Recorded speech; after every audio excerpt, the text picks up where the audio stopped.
नमस्कार, आप देख रहे हैं आईपा यानी all India progressive politics association. हमारा यही एक उद्देश्य है कि मैं एक ऐसा मंच तैयार करें जहां बात हो प्रगतिशील राजनीति की, सामाजिक समस्याओं की और सामाजिक विकास की। तीनों सब मुद्दों को लेकर आज हम पहुंचे हैं शाहबाद विधानसभा में और हमारे साथ मौजूद है यहाँ के स्थानीय लोग। तो आइए उनसे जानते हैं कि उनको आगामी विधानसभा चुनाव को लेकर वो क्या सोचते हैं और उनके क्षेत्र में क्या क्या कार्य हुए हैं और कौन कौन से कार्य होना बाकी रह गए हैं, जिसकी वजह से इस बार ये अपना मतदान किस मुद्दे को लेकर करेंगे। तो आइए जानते हैं। पहले अपना परिचय दे दीजिए। चमन आलम। और ये जगह कौन सा है? हुसैपुर गरमाया। हुसैपुर गरमाया। तो यहाँ की क्या क्या दिक्कतें हैं लोकल? दिक्कतें क्या, मेरे लिए तो सबसे बड़ी दिक्कत है कि बेरोजगारी, अच्छा, जॉब को लेके। दूसरी बात, भारत के मतलब संविधान पे इतना विकट अटैक किया जा रहा है भारतीय जनता पार्टी के द्वारा, इसकी कभी तक आज तक नहीं हुआ है। बाकी क्षेत्रीय लेवल पे क्या है वो तो चलिए प्रदेश लेवल पर बात की। क्षेत्रीय लेवल पे कोई भी विकास नहीं किया है भारतीय जनता पार्टी ने। अच्छा। एक पैसे नया पैसे का विकास नहीं हुआ है। रोड और नाली की क्या व्यवस्था है आपके गाँव में? बिल्कुल जीरो। कोई भी विकास के नाम पे एक पैसे का विकास नहीं हुआ है 5 साल में, पूरे 5 साल में। अच्छा, यहाँ के जो प्रधान है वो इन सब चीज़ों से अवगत कराए आपको, इन सब समस्या से? प्रधान का लेवल अलग है और विधानसभा का चुनाव है, उस लेवल से बात की जाएगी यहाँ पे। अच्छा। विधानसभा के लेवल विधायक जी ने यहाँ पे कोई भी विकास नहीं किया है। कौन थी विधायक? कौन थी? रजनी तिवारी जी। रजनी तिवारी जी। आपके क्षेत्र में घूमने उमने आए, हाल चाल कभी आज तक हमने शकल तक नहीं उनकी देखी, कौन तरीके की हैं विधायिका जी। यहाँ पे और काफ़ी लोग, किसी भी पूछे, किसी ने भी देखा उनको। तो 17 में वोट क्यों दिए थे आप? अरे वोट, नया कैंडिडेट आ गए, लोगों ने जाना कि विकास होगा। अच्छा। 1-2 बार जीत चुकी हैं, अच्छे काम किए होंगे, लेकिन यहाँ पे आने के बाद बिल्कुल जीरो लेवल। रास्ता भटक गए थे आप लोग 17 में? हाँ सब ऐसे ही हुआ है। रास्ता भटक गए। हाँ, कोई काम नहीं यहाँ हुआ, कतई सब जीरो ही रहा मामला।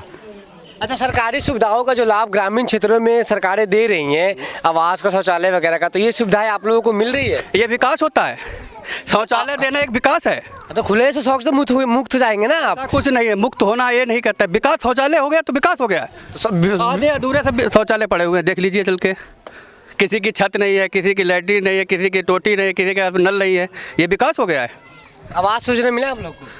अरे आवास तो हमें बिल्कुल नहीं मिला है। अच्छा। आवास की जरूरत ही नहीं है हमें, पहली बात तो यही है। नहीं तो झोपड़पट्टी तो आपके इलाके में बहुत देखे हैं, तो ये पक्के मकान कब होंगे? इसके लिए सरकार व्यवस्था कर रही है ना? व्यवस्था कहाँ कर रही है? बड़े बड़े लोगों को मिलते हैं आवास, गरीबों को जो हर किसी का मतलब नेता का जो कांटेक्ट में है उसका तो विकास होता है। अच्छा। बाकी किसी का विकास नहीं होना है, बिल्कुल जीरो। जो नेता के कांटेक्ट में उन्हीं का विकास होगा, जो लोग नहीं कांटेक्ट कर पाए वो ऐसे ही रह गए। ऐसा फॉर्मूला कांटेक्ट में 1-2 लोग, 3 लोग, इससे ज़्यादा हो नहीं सकते हैं। मेरे यहाँ तो, मेरे क्षेत्र में तो कोई तो कांटेक्ट हमें दिखा नहीं है। अच्छा, बाकी शिक्षा स्वास्थ्य की क्या व्यवस्था है? आप लोग को इलाज कराने कहीं दूर जाना पड़ता है? ग्राम में है हॉस्पिटल वगैरह? बिल्कुल कोई, वही तो बात है, अस्पताल को लेके बात, स्वास्थ्य को लेके बात होना चाहिए, शिक्षा को लेके होना चाहिए, बेरोजगारी को लेके होना बात चाहिए। लेकिन भाजपा बात कर रही धर्म को लेके। धर्म मुद्दा नहीं होना चाहिए किसी को लेके, मुद्दा बेरोजगारी होना चाहिए, स्वास्थ्य होना चाहिए, शिक्षा होना चाहिए, विकास होना चाहिए। ये कुछ नहीं हो रहा है। आप लोग इलाज करने का मुझे जानना चाहिए, इलाज और शिक्षा के क्या स्कूल वगैरह यहाँ हैं? क्योंकि बहुत जगह घूम रहे हैं तो बहुत जगह प्राइमरी स्कूलें हैं। हाँ, मिडिल भी नहीं बन पाई कहीं प्राइमरी तक। स्कूल है लेकिन और कोई स्कूल नहीं यहाँ पे है। 5वीं तक पढ़ाई होती है बस? 5वीं तक। बाहर जाने के लिए बाहर जाना पड़ता है।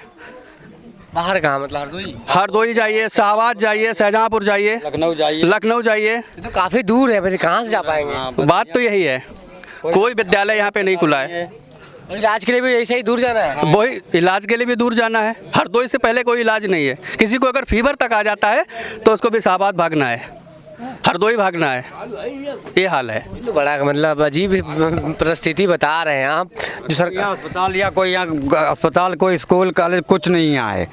न रोड देखा है आपने, खुद ही देख तो चल के आ रहा है रोड, तो रोड देख लिया, रोड ही जैसा है। गांव की तो हालत तब भी प्रधान थोड़ी बहुत सही करा लेता है, बाकी गांव के बाहर है वो तो सब ऐसे ही पड़ी हुई है। खुद आप देख के आए हुए, यहाँ तक पहुँचे हो, किस हालत में आए हो, किस तरीके के रोड हैं, कोई विकास तो दिखा नहीं है आपको है। तो हम लोगों को क्या बताएं? हॉस्पिटल कहीं कहीं दूर है, क्योंकि सब जगह हॉस्पिटल देना संभव नहीं है। सरकारें ऐसा कहती हैं और वो कह रही कि हमने एम्बुलेंस सेवा जारी किया है, तो यहाँ एम्बुलेंस सेवा उनकी है। एम्बुलेंस सेवा तो अखिलेश समय में आई थी। अच्छा। 100 नंबर अखिलेश के समय में आई थी। उनकी सेवा कहाँ से हुई? उन्होंने तो खाली नंबर चेंज किए हैं, गाड़ी तक नहीं बढ़ा पाए हैं आज तक, न एम्बुलेंस की बढ़ा पाए, न 100 नंबर बढ़ा पाए हैं, एको चीज़ें नहीं बढ़ा पाए हैं। आपको पेंशन वगैरह मिलता है? पेंशन? हाँ हाँ पेंशन में मिलती। पेंशन मिलता है। हाँ। राशन वगैरह मिल रहा है अभी? राशन जो सबका मिलता है हमको मिलता है। सबका मिलता है, आपको भी मिलता है? हाँ। अच्छा। अब बाकी एक और बात आपसे कि आपके यहाँ लग रहा है ज़्यादातर लोग किसानी से जुड़े हैं, किसान ही लोग करते होंगे, तो आवारा पशुओं को लेकर पूरे प्रदेश में हंगामा है। तो आप लोग अपनी इस पर राय रखिए कि आपके यहाँ भी ऐसी समस्याएं से जूझ रहे, रात भर के आप लोग भी रखवाली करते हैं? बिल्कुल पूरी रात सोना, शाम को खाना खाने दे, खाना अब है खेत तो बजाई जा गया खाई रही गेहूँ। अच्छा, खेत से ही आ रहे हैं और क्या हालत देख लो ना, देखिए इनकी हालत की तरफ हाल देख लो, हालत देखिए। अभी आवारा पशुओं को भगाकर रात की ड्यूटी खत्म करके अब दिन में आए हैं घर को। और क्या अब है आप लोग भी आते हैं रात भर? हाँ रात भर रहते, कोई 12-1 बजे तक रहते, घर भाग गया था, कहाँ तक रात जगी जाए, पूरी रात 12-1 बजे तक जगे, भाग गया घर पे अपने, थोड़ी बहुत देर सोए, मालूम हुआ तो खा गए वो। अच्छा। और क्या, कब पूरी रात 1 दिन हो 2 दिन हो तो जग जाए आदमी, कहाँ तक जगेगा भाई? महीना 2 महीने तो फसल चलती है 6 महीने तक, और 6 महीने तो अब कंटिन्यू आदमी जग नहीं सकता है भाई, सोना तो है उसे। अगर दिन में सोएगा काम कब करेगा, खाएगा क्या? रोजगारी वैसे भी देख लो क्या पोजीशन है। और एक बात और, प्रदेश में की महंगाई अपने चरम पे है। अरे तो महंगाई अपने चरम पे है, जो तेल, कुछ लोग कहते हैं सरसों तेल बहुत महंगा हो गया, खा नहीं पा रहे हैं, पेट्रोल है, डीजल है, तो इन सब का जेब आप लोग को असर दिख रहा है? अरे गैस, पेट्रोल, डीजल, जब 400 रुपए में 450 रुपए सिलेंडर था, तब स्मृति ईरानी जी सिर पे सिलेंडर रख के और प्याज रख के घूम रही थी। आज क्यों नहीं घूम रही हैं? आज तो 1000 रुपए के लगभग में 100 रुपए प्लस, कहीं कहीं पे 100 रुपए प्लस डीजल पेट्रोल बिक रहा है। ये हाल है, महंगाई अपने चरम सीमा पे, जो बोली जा रही है चरम सीमा पे है इस टाइम। ये तो आपको कौन दूर करेगी, कौन सरकार दूर करेगी, ये बताइए? आने वाली सरकार उसको बदलना है, बस परिवर्तन चाह रहे हैं, परिवर्तन चाह रहे हैं, सभी लोग चाह रहे हैं। सभी लोग परिवर्तन चाह रहे हैं। यहाँ सब तो ये भी कहते हैं कि उनमें थोड़ा गुंडागर्दी बढ़ जाती है, इनमें थोड़ा कम है गुंडागर्दी। गुंडीगर्दी इसमें कम है। देख लीजिए भाजपा ने जो टिकटें दी हैं, आप रिकॉर्ड उठा के देख लीजिए। कल ही की हम देखें अखबार में, दैनिक भास्कर में, कल परसों वाले में, उसमें तो 60 टिकट में 57 में 29 भाजपा ने जो क्राइम है, जो बोले जाते हैं, जो मतलब जिसे कहते हैं, करप्ट, उसमें इन्वॉल्व हैं। अच्छा, आप जो क्राइम है प्रत्याशियों के ऊपर, अब बीजेपी कह रही है कि सपा वालों ने दिए गुंडों को टिकट, और सपा कह रही है बीजेपी वालों ने दिया किसने? कैंडिडेट खुद अपना ब्यौरा देते हैं कि किस पे कितने मुकदमे हैं। हमने तो किसी ने, पत्रकार ने तो लिख नहीं दिए होंगे, जब दिए गए होंगे तभी तो ब्यौरा है। दैनिक भास्कर में, न्यूज़ में, अखबार में आया है कि 57 अभी पश्चिमी यूपी में इन्होंने जो टिकटें दी हैं, उसमें से 29 लोगों के खिलाफ मुकदमे दर्ज हैं, गंभीर धाराओं में, जिन्हें बोलाना चाहिए गंभीर धाराओं में दर्ज हैं। इस बार किधर झुकाव है आप लोग का? हमारा झुकाव समाजवादी तरफ है। समाजवादी की तरफ? हाँ। जो समस्याएं जूझ रहे हैं वो दूर कर पाएंगे समाजवादी? अब देखो भाई, हाँ कोशिश तो ये कह रहे हैं दूर करेंगे, अब आगे क्या होगा वो। कहने को तो भाजपा भी कहती कि बहुत हुआ महंगाई के बाद, अब की बार भाजपा सरकार। भाजपा को तो देख चुके हैं 5 साल। अच्छा भाई भाजपा ने कुछ किया नहीं है, अब इसे देख रहे हैं। तो यहाँ पे तो प्रियंका गांधी आपके सामने है, मायावती जी, तो सपा ही काहे चुन रहे हैं आप? भाई मायावती, बात यह है मायावती आ नहीं सकती सत्ता में, कारण कुछ बताइए।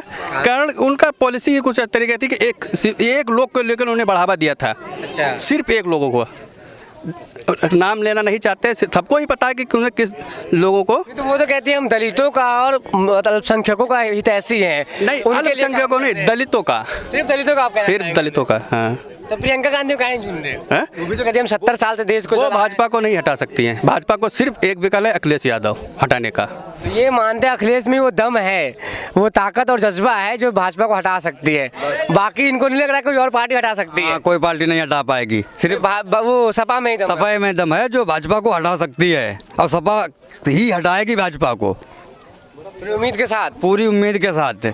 तो सरकार तो हटा देगी, आप लोग पे काम करेगी? आप हम पे काम करेगी तो ठीक है आगे, अगर नहीं करेगी तो फिर देखा जाएगा, फिर बदल देंगे। फिर बिल्कुल बदल देंगे। यूपी का एक और रोमांचक इतिहास रहा कि यहाँ कोई भी लगातार 2 बार नहीं जीत पाया। बिल्कुल बिल्कुल, हाँ एक इतिहास। हाँ, इतिहास है, 2 बार नहीं कोई भी हुआ। इसलिए काम ही नहीं ऐसा करती है जो जीत पाए दोबारा।